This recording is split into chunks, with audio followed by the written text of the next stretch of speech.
Salut Brut, je m'appelle Victor Laura, j'ai 33 ans et je suis à la retraite. Les générations de nos parents, il fallait travailler juste pour soi et pour financer sa retraite à la fin. Là aujourd'hui, il y a une vraie quête de liberté finalement, de pouvoir être soi-même, s'occuper de soi-même, de sa vie et de choisir quelle sera sa trajectoire.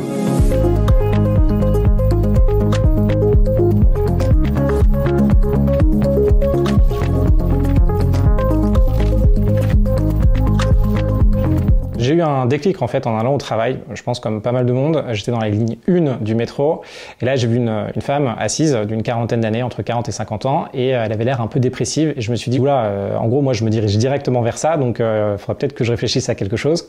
Et le soir j'ai regardé sur des blogs américains comment on peut ne pas travailler et là je me suis dit ok, en fait il y a un truc et ça a l'air de marcher et c'est très mathématique. Donc premier élément, moi j'ai commencé à contrôler mon niveau de vie et après quand j'ai commencé à bien investir surtout en bourse et à comprendre le pouvoir de l'épargne, là je suis devenu totalement drastique.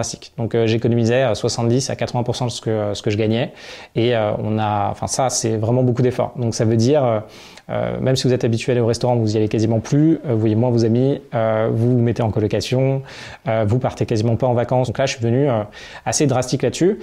Cette hygiène de vie-là allait aussi avec le fait que je commençais à beaucoup, à côté de mon job, travailler pour faire des investissements. Donc que ce soit à l'immobilier, ça prend beaucoup de temps. Donc je passais mes week-ends à essayer de trouver des immeubles, des appartements achetés. Et du coup, le week-end, principalement le samedi, je partais très tôt. Donc je prends toujours les premiers trains les plus tôt pour aller dans d'autres villes.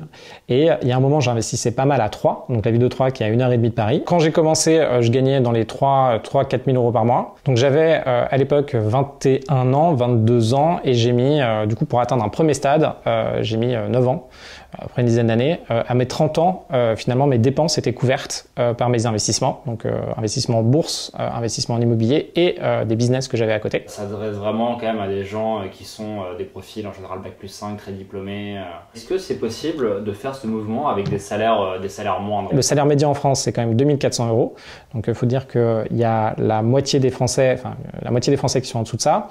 On a une chance particulière en France, c'est que l'immobilier et l'emprunt immobilier est accessible au plus grand nombre. C'est dû à la France, dû au système bancaire qu'on a en France. Et du coup, on peut plus faire un FIRE pour les petits revenus, on peut faire un FIRE grâce à l'immobilier. Par contre, aujourd'hui, les règles se durcissent, donc il faut voir.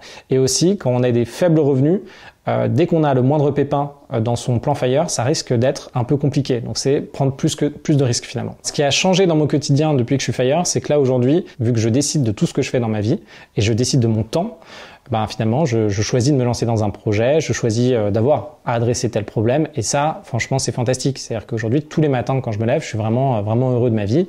Je souris, je suis content, même s'il y a des choses qui sont à régler. Avant, par exemple, les générations de nos parents, il fallait faire des études, comprendre un secteur avec des informations qui étaient très dures à trouver, avoir un job et potentiellement faire le même job toute sa vie et travailler juste pour soi et pour financer sa retraite à la fin.